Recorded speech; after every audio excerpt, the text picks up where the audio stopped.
اپنے سونے کی قیمت کا 2.5% جو اللہ نے فرض کیا ہے وہ تمہارا نہیں ہے، وہ غریبوں کا حق ہے جو تم چھین کر سلب کر کر کھینچ کر کھا رہے ہو، وہ غریب کا حق ہے، وہ آپ کا نہیں ہے۔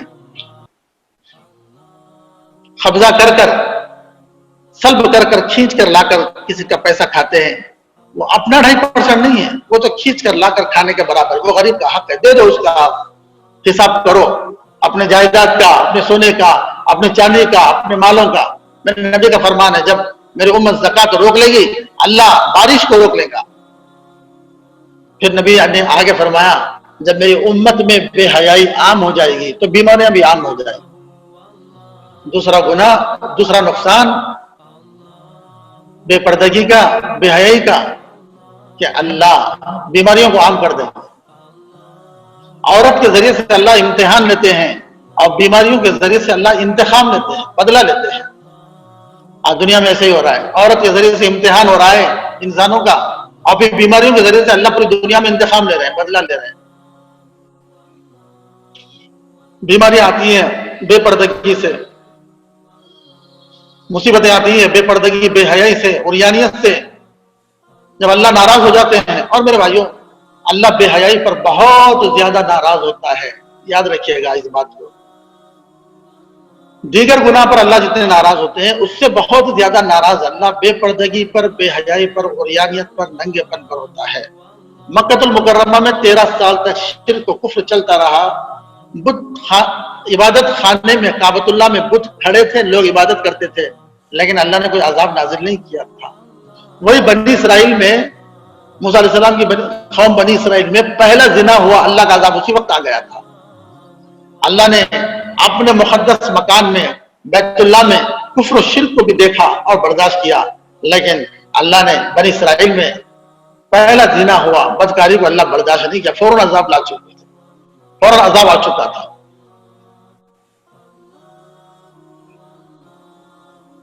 دوسرا نقصان یہ ہے، بے حیائی پر اللہ سخت ناراض ہوتے ہیں تو بیماریاں لا دیتے ہیں فوراً، جو کہ کیا ہو رہا ہے دنیا میں۔ اور جہاں بیماریاں وہیں بے پردگیاں ہو رہی ہیں، جہاں بیماریاں ہیں وہاں پر بھی بے پردگیاں چل رہی ہیں۔ ایجوکیشن لائن میں سب سے زیادہ جو بے پردگی ہے وہ میڈیکل لائن میں ہے۔ بہرحال دوسرا نقصان میں آپ کو بتا رہا تھا کہ بے حیائی، بے پردگی کی وجہ سے بیماری آتی ہے۔ ابوبکر رضی اللہ تعالیٰ عنہ سب سے پہلا خطبہ دیا ہمارے نبی کے انتقال وفات کے بعد، خلیفہ اول کا خطبہ اول جو ممبر سے ہوا، ابوبکر نے فرمایا ہے لوگوں، چوری کی وجہ سے دنیا میں جو عذاب آتا ہے وہ چوروں کی حد تک رہتا ہے، سود خوری کی وجہ سے دنیا میں جو عذاب آتا ہے وہ سود خوروں کی حد تک ہی رہتا ہے، جھوٹ بولنے کی وجہ سے جو عذاب دنیا میں آتا ہے وہ جھوٹوں کی حد تک رہتا ہے۔ پھر اسی طرح نماز چھوڑنے کی وجہ سے جو عذاب آتا ہے وہ بے نمازیوں کی حد تک رہتا ہے، اسی طرح گناتے گئے۔ پھر کہا کہ بے حیائی کی وجہ سے دنیا میں جو عذاب آتا ہے وہ صرف بے حیا لوگوں کی حد تک نہیں رہتا، وہ تو سب کو، اچھے برے نیک بد سب کو اپنے اندر لے لیتا ہے۔ اور بے حیائی کی وجہ سے جو عذاب دنیا میں آتا ہے وہ بیماریاں ہیں، وہ کمزوریاں ہیں، وہ دل دماغ کا بند ہو جانا بھی ایک بیماری ہے، اپنے آپ کو کمزور سمجھ بیٹھنا بھی ایک کمزوری ہے، اپنے آپ کو بیمار تصور کر کے چپ ہو جانا بھی ایک بڑی بیماری ہے۔ یہ دو میں نے آپ سے کہا، ایک عورت کی وجہ سے ایک جو نقصان ہوتا ہے آدمی ایمان سے بھی ہاتھ دھو بیٹھتا ہے، دوسرا جو نقصان ہے وہ بیماریوں میں اللہ تعالیٰ اس کو مبتلا کر دیتے ہیں، اور تیسرا جو نقصان ہے انسان اپنے زندگی کے ٹارگٹ کو کھو دیتا ہے، ختم کر لیتا ہے۔ جو عورت والے گناہ میں پڑتا ہے وہ اپنے ایم آف آور لائف، اپنی زندگی کا جو مقصد ہے، ٹارگٹ آف آور لائف، اپنی زندگی کا جو ٹارگٹ ہے وہ ختم ہو جاتا ہے۔ ایک من پسند چیز میں آدمی پڑ جاتا ہے، اب اس چیز کے پیچھے کہاں جاتا ہے جہاں اس کو محنت اور وہاں اس کو ٹف راستے سے گزرنا ہے۔ جس چیز کو دل چاہ رہا ہے، جس کے اوپر دل مر رہا ہے، اور وہاں انسان جو ہے سب کچھ لگا رہا ہے، تو اب وہ دل اس چیز کی طرف کہاں جائے گا جہاں نفس کے خلاف کئی کوششیں کھڑی ہوئی ہے، محنتیں کھڑی ہوئی ہے، جہاں نفس کے لیے بہت ساری دیواریں کھڑی ہوئی ہے، اب وہ نفس وہاں کہاں جائے گا؟ علی فرماتے رضی اللہ تعالیٰ عنہ، جب علی فرماتے ہیں رضی اللہ تعالیٰ عنہ، جب آدمی اپنی من پسند چیز کو دیکھتا ہے تو اس کے انجام سے بے فکر ہو جاتا ہے، انجام سے بے فکر ہو جاتا ہے۔ عورت سے تیسرا نقصان یہ ہے، زندگی کا ٹارگٹ ختم۔ اسی کو مرزا غالب نے کہا تھا، عشق مجازی نے ہم کو نکما کر دیا غالب، ورنہ ہم بھی آدمی کام کے تھے، ورنہ ہم جو یہ کاموں میں پڑے گا کسی کام کا نہیں رہے گا۔ میرے بھائیوں، جو عورت سامنے آتی ہے، کتابوں میں لکھا ہے 2 حصے آدمی کے عقل کے کام نہیں کرتے، 2 حصے عقل کے 2 حصے آدمی کے کام نہیں کرتے۔ مان لو 66% عقل کام نہیں کرتی، شہوت اور عقل 2 پڑلے ہیں۔ جب آدمی شہوت کی حالت میں ہوتا ہے تو عقل کمزور، اور عقل اس وقت زور پر ہوتی ہے جب شہوت بالکل کمزور ہوتی ہے۔ یہ 2 پڑلے ہیں، ایک اونچائی پہ ہے تو ایک ڈھلان پر ہے، اور ایک ڈھلان پہ آ جائے گا دوسرا کمزوری پہ، اور دوسرا عروج پہ ہوگا۔ جب ایک عروج پر ہوگا تو ایک ڈھلان پر ہوگا، ادھر والا عروج پر ہوگا تو پہلے والا ڈھلان پر ہوگا۔ یہ 2 پڑلے کی طرح ہے، ایک اوپر ہوگا تو نیچے ہوگا۔ ہر گناہ کے سامنے میرے بھائیو عقل کام کرتی ہے، عورت کے سامنے عقل کام نہیں کرتی۔ اور کسی گناہ کا آج امت پر اتنا تقاضا نہیں ہے جتنا عورت والے گناہ کا تقاضا ہے، اور رہے گا بھی۔ 90% کسی گناہ کا آدمی پر اتنا تقاضا نہیں ہے جتنا عورت والے گناہ کا تقاضا ہے۔ جھوٹ کا اتنا تقاضا نہیں ہے، روزانہ تھوڑی آدمی اتنا جھوٹ تھوڑی بولتا بیٹھتا ہے جتنا بدرگاہی کر رہا ہے۔ روزانہ لڑائی جھگڑے تھوڑی ہوتے ہیں، روزانہ بحث بحثی تھوڑی ہوتی ہے، روزانہ حرام مال تھوڑی ہو سکتا ہے کوئی کسی گناہ کا آدمی کے نفس پر اتنا تقاضا نہیں ہے جتنا عورت والے گناہ کا تقاضا ہے۔ اس لیے کہ عورت والا جو گناہ ہے یہ اس کا فطرت میں داخل ہے۔ آدمی جھوٹ جو بول رہا ہے اپنی مجبوری کی وجہ سے بول رہا ہے، آدمی جھوٹ جو بول رہا ہے وہ اپنی مجبوری کی وجہ سے بول رہا ہے، سود جو کھا رہا ہے وہ اپنی مجبوری کی وجہ سے کھا رہا ہے، رشوت جو لے رہا ہے وہ ایک مجبوری کی وجہ سے لے رہا ہے، آدمی کسی سے لڑ رہا ہے وہ ایک مجبوری ہے، اس کی وجہ ہے جس کی وجہ سے لڑ رہا ہے، کیس لڑ رہا ہے، زبان سے لڑ رہا ہے، اس کی مجبوری سے لڑ رہا ہے۔ لیکن عورت والا جو گناہ ہے اس کی مجبوری تو یہ ہے، بس یوں سمجھو اس کی مجبوری تو یہ ہے کہ وہ گناہ اس کی فطرت میں داخل ہے۔ فطری چیز ہے، نیند فطری چیز ہے، بھوک پیاس فطری چیز ہے، راحت آرام فطری چیز ہے، کام تھکاوٹ فطری چیز ہے۔ اسی طرح عورت کے تو تقاضا، شہوت کے تو تقاضا انسان کی فطرت میں داخل ہے، اس کو آدمی روک نہیں سکتا۔ اگر حلال طریقے سے استعمال نہیں کرے گا، حلال راستے سے نہیں جائے گا، روک تو نہیں سکتا، اب راستہ بدل دے گا، وہ حرام طریقے سے پورا کرے گا، حرام راستے سے پورا کرے گا۔ اس لیے آدمی کے اوپر کسی گناہ کا اتنا تقاضا نہیں ہے جتنا عورت والے گناہ کا تقاضا ہے، اور تقاضا ہوگا بھی۔ کیوں؟ نفس کی لذت، نفس کا مزہ 90% اللہ نے عورت کے اندر رکھا ہے۔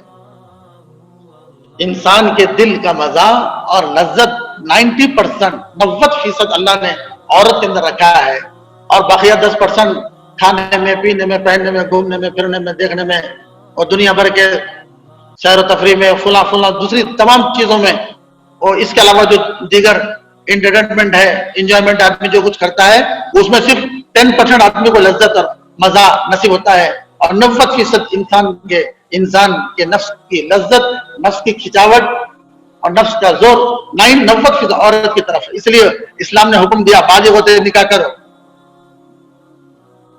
بالغ ہوتے نکاح کرو۔ کیا 35 سال ہو رہے ہیں اور کہہ رہے ہیں وہ بچہ ہی ہے؟ بچہ کہاں رہتا ہے، کیا کماتا ہے، بچے کی ہائٹ کیا ہے، بچے کا کلر کیا ہے؟ 35 سال کے بعد بھی وہ بچہ ہی ہے تو یہ قوم وہ بالغ ہونے کے بعد کیا نکاح کرے گی؟ ایک صاحب میرے پاس آئے، بہرحال 40 سال کے تھے، نکاح کے سلسلے میں کچھ ضروری معلومات کرنی پڑتی ہے، علماء سے ملے، شادی سے پہلے کیا کرنا کیا نہ کرنا معلوم کرنا۔ میں نے ان سے کہا آپ کی عمر کیا ہے؟ کہا 40 سال میری عمر ہے۔ میں نے کہا شادی پہلی ہے دوسری؟ کہا نہیں وہ صاحب پہلی شادی۔ تو اسلام نے کہا کہ بالغ ہوتے ہی نکاح کرو تاکہ ہر گناہ سے بچ جائے۔ اللہ کے رسول علیہ السلام کا فرمان ہے بچہ پیدا ہو اس کے کان میں اذان دی جائے اور 7ویں دن اس کا اچھا نام رکھا جائے، 7ویں دن اس کا نام رکھا جائے، اور 7ویں دن لڑکا ہے تو 2 جانور کاٹے جائیں، عقیقہ کیا جائے، لڑکی ہے تو 1 جانور، اگر استطاعت نہیں ہے تو لڑکے پر 1 بھی جانور کاٹ سکتے ہیں۔ اللہ کے نبی ختنہ کا حکم دیا گیا، ترغیب دی گئی اسلام میں۔ پھر اس کے بعد جب بچہ بڑا ہو اللہ کے نبی نے فرمایا بچے کو حسن ادب سکھاؤ، طریقہ سلیقہ سکھاؤ، اس کی تربیت کرو۔ میرے نبی کا فرمان ہے، اللہ کے نبی نے فرمایا باپ کی طرف سے بچے کو جو تحفہ دیا جاتا ہے، جو گفٹ دیا جاتا ہے، اس سے بہتر باپ کی طرف سے بیٹے کو ملنے والا اس سے بہتر کوئی تحفہ نہیں ہے کہ اس کی اچھی تربیت کی جائے۔ پیدا کرنا کمال نہیں ہے، انسان کا پیدا کرنا کمال نہیں ہے، سب سے بڑا کمال تو یہ ہے کہ بیٹے کو انسان بنائے، یہ سب سے بڑا کمال ہے۔ پھر اللہ کے نبی فرمایا 7 سال کی عمر میں لڑکے کو نماز کا حکم دیا جائے۔ پھر اللہ کے رسول علیہ السلام نے فرمایا 10 سال کی عمر میں بستر الگ کر دیا جائے۔ بھائی بہن ہے، اگر بہن 10 سال کی عمر کو پہنچ گئی، بھائی چھوٹا ہے تو بستر الگ، بہن چھوٹی ہے بھائی بڑا ہے 10 سال کی عمر کو پہنچ گئی تو بستر الگ، یہ نبی کا فرمان ہے، اس پر عمل کرنا ورنہ نقصان بھگتو گے۔ پھر اللہ کے نبی نے فرمایا جب لڑکا بالغ ہو جائے، لڑکا لڑکی بالغ ہو جائے، بلوغ کو پہنچ جائے، لڑکا لڑکی پھر بالغ ہو جائے، بلوغ کو پہنچ جائے، اللہ نے فرمایا جب بالغ ہو جائے لڑکا اس کا نکاح کر دیا جائے۔ اللہ کے رسول علیہ السلام نے فرمایا جب لڑکا بالغ ہو جائے تو نکاح کر دیا جائے۔ نکاح اس لیے اسلام نے اس لیے کہا کہ یہ گناہ فطری گناہ ہے، یہ تقاضا فطری تقاضا ہے۔ بھوک آدمی کب تک برداشت کرے گا، پیاس کو کب تک برداشت کرے گا؟ ناشتے کی بھوک آپ صبح 7 بجے اٹھے ہیں تو ناشتے کی بھوک آپ کو 7 بجے سے لگ رہی ہے، 8 بجے تک آپ برداشت کریں گے، 9 بجے تک برداشت کریں گے، 10 بجے تک، 11 بجے تک، 12 بجے تک، 1 بجے تک، 2 بجے تک، 3 بجے تک روزہ رہتے نا، 4 بجے تک، 5 بجے تک، 6 بجے تک۔ اب تو آپ کو ناشتہ کرنا ہی ہے۔ ناشتے کی جو بھوک لگنا شروع ہوئی ہے، آپ 4 گھنٹے 5 گھنٹے میں آپ ناشتہ آپ کو کرنا ہی کرنا ہے۔ اسی طرح بالغ ہونے کے بعد جو خواہشات اور شہوت کی بھوک شروع ہوتی ہے اس کو کہاں تک برداشت کرتے ہوئے جاؤ گے؟ 35 سال تک، 34-33 سال تک وہ بلوغ کی بھوک کو برداشت کرتے ہوئے آپ رہ سکتے ہیں بغیر گناہ کے؟ جب بھوک لگتی ہے، کھانے کی بھوک لگتی ہے، اسے کھانا نہ ملا تو آدمی چرا کے کھانے پر مجبور ہو جاتا ہے۔ اسی طرح جب بلوغ کے بعد بھوک لگنی شروع ہوتی ہے، وہ لڑکے کے ماں باپ اس بھوک کا اگر انتظام نہ کیے تو بچہ پھر حرام کاموں میں پڑھ کر اپنی خواہشات اور شہوت کی بھوک کو پورا کرتا ہے۔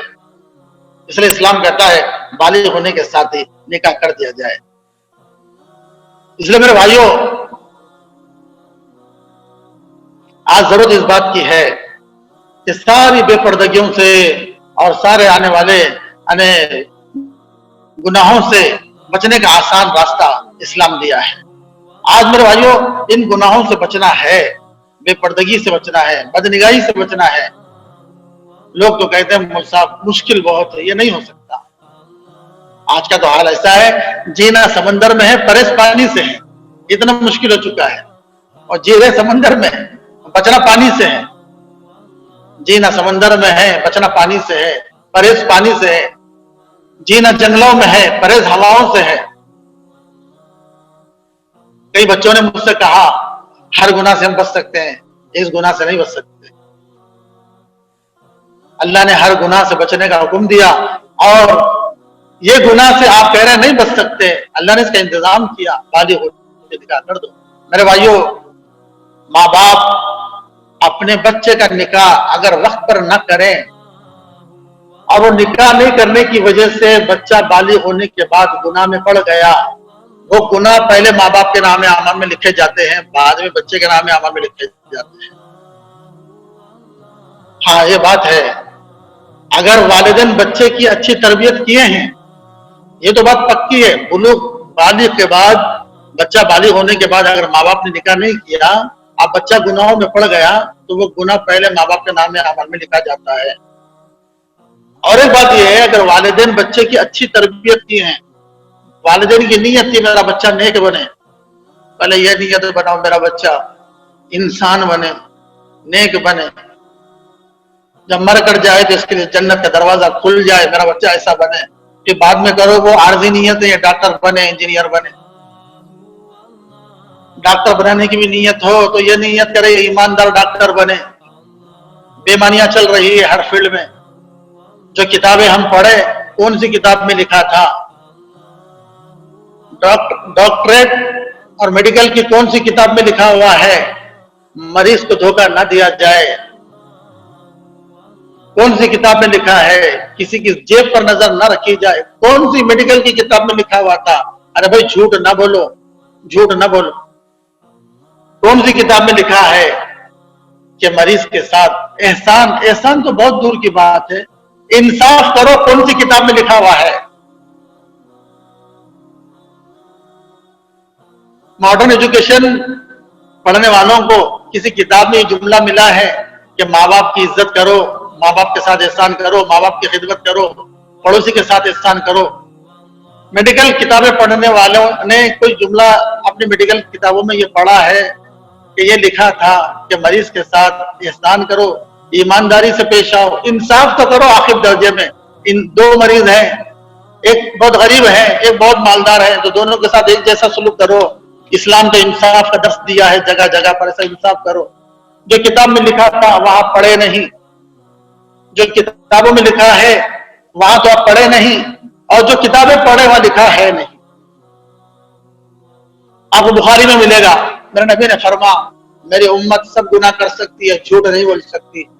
سنا مسلم ڈاکٹروں کو، یہ ہمارے نبی کا فرمان ہے، میری امت سب گناہ کر سکتی ہے، میری امت اور بھی گناہ کر سکتی ہے لیکن جھوٹ نہیں بول سکتی۔ یہ ہے اسلامی تعلیم۔ میری امت اور بھی گناہ کر سکتی ہے، میری امت جھوٹ نہیں بول سکتی، میری امت دھوکہ نہیں دے سکتی، میری امت امانت میں خیانت نہیں کر سکتی۔ قرآن کہتا ہے ان اللہ یامر بالعدل، بے شک اللہ تم کو انصاف کا حکم کرتا ہے، انصاف۔ ان اللہ یامر بالعدل والاحسان، پھر احسان کا حکم دیتا ہے اسلام۔ ماں باپ کی یہ خواہش ہو میرا بچہ نیک بنے، میرا بچہ اچھا بنے، میرے بچے کی تربیت ہو، اور اس بچے پر بڑی محنت کی ماں باپ نے، جب جا کر بچہ بگڑ گیا، جب جا کر بچہ گمراہ ہو گیا، گناہوں میں پڑ گیا، من کے حوالے ہو گیا، تو اب ماں باپ کو گناہ نہیں ہوگا، اس لیے کہ ماں باپ اپنا کام کر چکے ہیں، ان کی ذمہ داری پوری ہو چکی ہے۔ گھوڑے کو آپ دریا تک لا سکتے ہیں، پانی پلانا آپ کا کام نہیں ہے، آپ تربیت کر چکے ہیں، آپ کی ذمہ داری پوری ہو چکی ہے۔ آپ کا نفس آپ کے ہاتھ میں ہے، دوسرے کا نفس آپ کے ہاتھ میں نہیں ہے۔ تو کہتے ہیں آپ میری اصلاح کی فکر میں، میں آپ کی اصلاح کی فکر میں ہوں، نتیجے میں نہ اصلاح میری ہو رہی نہ آپ کی اصلاح ہو رہی ہے۔ ہر آدمی اپنے اپنی اصلاح کی فکر میں لگ جائے اور اصلاح کر لے، سارے انسانوں کی اصلاح ہو جائے گی، سارے انسانوں کی اصلاح ہو جائے گی۔ اور ماں باپ اپنے بیٹے پر کوئی محنت نہیں کیے، بیٹا بگڑ گیا تو ماں باپ کو بھی گناہ ہوگا، بیٹے بھی گناہ ہوگا، اس لیے کہ والدین کو جو ذمہ داری دی گئی تھی والدین نے وہ کام نہیں کیا۔ تو میرے بھائیوں، آج کے اس دور میں، اس زمانے میں بے پردگی اور یہ عریانیت والے زمانے میں عورت والے گناہ سے اگر بچنا ہے، جس گناہ سے بچنا آج مکمل طور پر ناممکن نظر آ رہا ہے، آج اس گناہ سے بچنا ہے، تو میرے بھائیوں ایک کام کرنا ہوگا، وہ کام یہ ہے کہ جو اس گناہ کا سبب ہے وہ سبب کو ہی برباد کرنا ہوگا۔ اگر ہمارا ایمان اتنا بنا ہوا ہے، اسباب کے ہوتے ہوئے ہم اس گناہ سے بچ سکتے ہیں تو پھر تو ٹھیک ہے، اور سبب کے ہوتے ہوئے گناہ سے نہیں بچ سکتے تو فوراً سبب کو برباد کرنا ضروری ہوگا۔ ایسا جائز کام، جس جائز کام کے بعد ناجائز کام کے ہونے کا یقین ہے تو وہ جائز کام کرنا بھی اب ناجائز ہو جاتا ہے۔ ایک ہوٹل کو آپ جا رہے ہیں اور یہ بات 100% طے ہے کہ وہ جو ہوٹل میں چائے پینے کے لیے ہم جا رہے ہیں، چائے پینے کے بعد شراب پینا لازم ہے، تو اب وہ چائے پینے کے لیے چل کے جانا بھی گناہ بن جاتا ہے۔ اسباب کو ختم کرنا ضروری ہے۔ جب تک آدمی اسباب کو ختم نہیں کرے گا، یہ گناہ سے بچنا میرے بھائیوں بہت مشکل ہوگا۔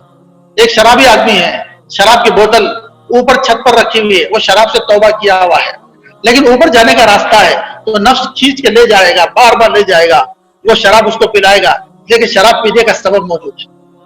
اور جب شراب، ایک دوسرا شرابی ہے، شراب سے توبہ کیا ہوا ہے اور اوپر شراب کی شیشے رکھے ہوئے ہیں، لیکن جانے کا راستہ نہیں، سڑیاں نہیں ہے، اسباب نہیں ہے گناہ کے، تو وہ کبھی شراب نہیں پی سکتا، اور اس کا نفس اس کو بار بار کھینچ کے لاتا بھی نہیں شراب کی طرف۔